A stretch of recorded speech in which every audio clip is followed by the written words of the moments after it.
Hey there, YouTube friends. Masked Bandit here. Thanks so much for hanging out with me today. I always do appreciate it, and a very Merry Christmas and Happy Holidays to each and every one of you.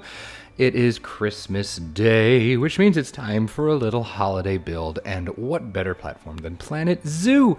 We are going to be creating a North Pole-centric build. One of the things I love to do, one of my biggest sources of inspiration, are Christmas village pieces or model railroad buildings. The scale and the level of detail make them perfect for building in these types of games, and so that's what we're going to do. We are using an ornament shop from the North Pole series of the Department 56 brand of village. So if you would like to do a Google search on that, you can find that fairly easily. But that is what we are going for. Just a simple little one-off shot build today. Throw some animals in at the end to make it just a cute little scene. That's the plan. So let's get along with it and see what's what. Alright, so when it comes to doing these kinds of village pieces, or when you're working off of a reference, scale and proportions seem to be the most important, and to be completely frank, this is something I just kind of wanted to do quickly. I didn't want to spend a ton of time on this, so we're getting approximate with our proportions here, or at least with our scale. But the first thing I wanted to do was get some of these roof lines in on the building. Some important things to note is that the tower is the tallest part of the entire structure. The next tallest part is this roof line, and then there are more roof lines as you make your way down. And so I wanted to see if I could nail, at least get something going, so that we can then use this tower portion as our reference for the rest of the build. Because once we get one part that looks pretty good, we can go ahead and mess with it. Now, this is not necessarily going to be in-game peep scale, but I'm alright with that, since we're not even going to have any peeps in this build anyway. Just a fun little thing to get done. Going with the red and green color scheme as usual. With these little gold, these are supposed to be like little ornament baubles on them, but for me the easiest piece to do was just simple art shapes. Colored gold, they have almost a shine to them, which I think sells that idea pretty well. It's always fun doing these, trying to find pieces that will work with the game. Or finding pieces that will work to match the reference. Like, for example, there are a ton of arched windows. We don't have any recolorable arched windows in the game. The closest thing we have is this Indian window here. So that's what I'm using. I've stacked some windows here and used some wood beams. I believe these are East Asian set beams to kind of outline a more custom looking window.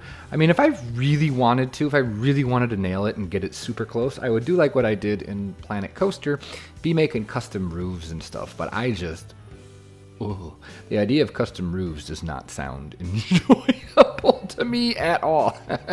So now that we have this basic idea of where our roof lines are going to go, it's time to press forward and see if we can't get the general shape of the building completed. And so let's get cracking. Okay, so you can see we've taken these roof lines. I've done a little bit more fiddling, moved some things around a little bit here and there, tried to add some more details here. The building is currently floating. It's very tall at the moment. We'll be sinking that down. But the biggest issue I'm having is that this front face here is way too wide. It completely dwarfs everything else that's going on with this building. And in the reference image, it is much smaller. It's hard to describe. It's narrower. It's much narrower. This is supposed to be a square. So what I'm going to need to do is I'm going to need to abandon these full roof lines and go to using these steeper parts here. So we're going to have to narrow this, which is going to throw it off a little bit and kind of get it a little bit further away from the inspiration. But I'm okay with that, just again, because I'm just trying to make this not quickly, but easily. I don't want to spend hours making custom roofs and custom walls. Other projects require that kind of detail. A quick one-off Christmas build does not. But you can see, starting to get the front of it looking decent. Still got some issues here. Going to play around with this a bit more to get the scale a little bit closer. And then if we scoot around to the back, there's a whole lot of nothing. One of the hardest things I find when using these village pieces and other buildings is whenever you find pictures of them, obviously they're always from the front, because that's how they're supposed to be viewed. And so you kind of have to make up the back as you build. So we'll be completely making up the back side of this building. It's going to be super simple because it is supposed to be, all the attention is supposed to be here on the front. But now it's time to, now that we've kind of found an issue, it's time to finalize the shape and add some details and just kind of hone in more to make it look good in Planet Zoo at this point, because this looks too funky.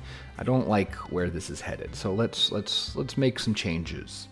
So you can see a lot more progress. The building looks a lot more in scale with itself by getting rid of that those larger roofs. We lose that nice large sweeping roof line, but it's worth it so that the building doesn't get too wide. A lot of these village pieces tend to be taller than they are wider, especially these Department 56s. From my experience, I have a small village made up of Department 56 village pieces, and they are all much taller than they are wide. So this is a little boxy, but we're going to kind of roll with it anyway, and we're going to do some things to make it look a little bit better. You'll see here, we have a lot of room here. This doesn't feel right. So part of what we're going to do to make this all feel a little better is we're going to shrink it a bit. We're going to make it fit a little bit better, and we're going to shrink the whole thing down a little bit. I do love these stone accents here, and these are all coming from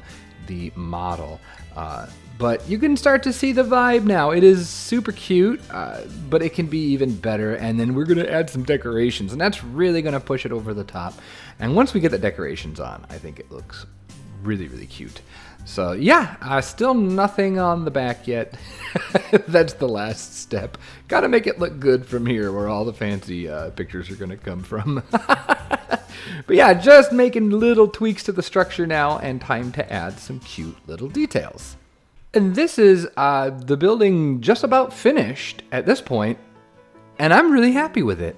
The garland looks super good. These are all Arctic pieces. All this Christmas stuff comes from Arctic set. I've shrunken the whole building down. You'll notice that the doors here are squatter, but they're still within scale of a peep, which is actually really cool. So you can see here, lots of little details, added some lights. Let's take a look at it at night, actually, so you can get what it looks like when it's all. So there you go. I've hidden some lights in there just to make the whole thing glow, but I think that's super pretty. I really do.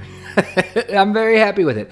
For being a one-off or something that I knew I wasn't going to spend a ton of time on, I am very pleased with how it turned out. I think it looks festive, and it resembles the inspiration, and that's what counts. So added some of the festive spruces, and direct from the inspiration, this little homemade tree, little tree thing here, this abstract tree art. Really liked that detail a lot. By using this wreath, it actually made this window much rounder, which is pretty cool. And you'll notice I did trim up this area here. I got rid of that open space. I shrunk the whole bottom floor of the building, and I think that really helped with the scale. So use some snow rocks to make some clumped up snow in the corners of the buildings. And the back of the building still needs some details. We're going to add some windows and stuff, make it look good. And one of the things in the inspiration that I totally forgot was the stone. There's stone all around this side of the building, and that will also, I think, help offset it. Because right now, all this beige makes it feel a little weird, a little cardboardy. So by adding the extra texture around the bottom here, it's really going to make a big, big difference. So let's get that in, and then start pondering how we're going to get some animals in here. All right, so here is the completed structure at this point. We have added this wood in here and added a little bit of detail. You can see this just makes it, I think this really helps solidify it. It gets rid of a lot of that blockiness.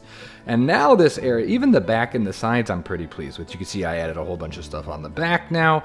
It is a fully realized structure. Just a few little trees here. This is supposed to be the North Pole. There probably aren't a lot, if any, trees. There are no trees in the North Pole, but that's the whole point.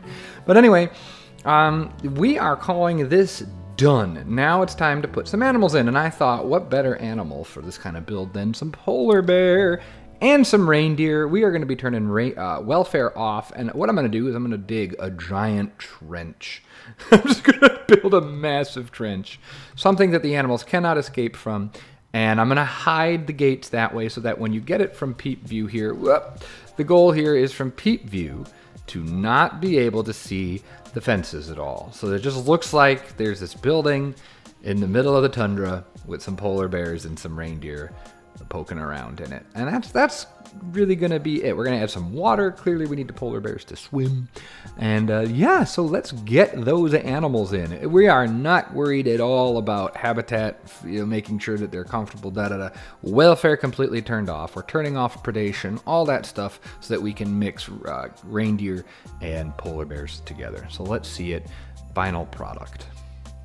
And here we have it. We have our friendly little polar bear. Hi there, swimming around in this watery area. Try to do a little bit of a maybe iceberg or something, ice flow. And up on the hill we have our lovely village building. And so if I just zoom out a little bit here, you can see we have 2 polar bears in here, but we also have ourselves some caribou. So I am so pleased with it. I wish, look at how huge, I'm gonna zoom out, look at how massive I made this area. It is so big. It is way, way, way too huge. Now that's really cool, is all my reindeer over here are herding, but they're herding away from where I want them to be. So that's kind of a bummer, but this is actually really cool. Oh, look at this, you get this beautiful view of the reindeer parading by. That building way off in the distance. Yeah, if this doesn't give you the holiday vibes, I mean, I don't know what does. And this is Planet Zoo, man. It is a beautiful game. It is such a pretty game. You can make such beautiful scenes. And this was super fun to just make a holiday scene. If we zoom back here to our polar bear hanging out here. With the house in the background. I mean, so good. I love it. I'm so pleased. Oh, this is perfect. So hopefully you enjoyed this little build. And if you did, be sure to hit the like button. If you aren't, please consider subscribing to the channel so you don't miss anything. And that's going to do it for me today. So have yourself a merry little Christmas, a happy holidays, all that stuff. And I will see all of you for the next Planet Zoo video. Take care, everyone, and I'll talk to you later. Bye-bye.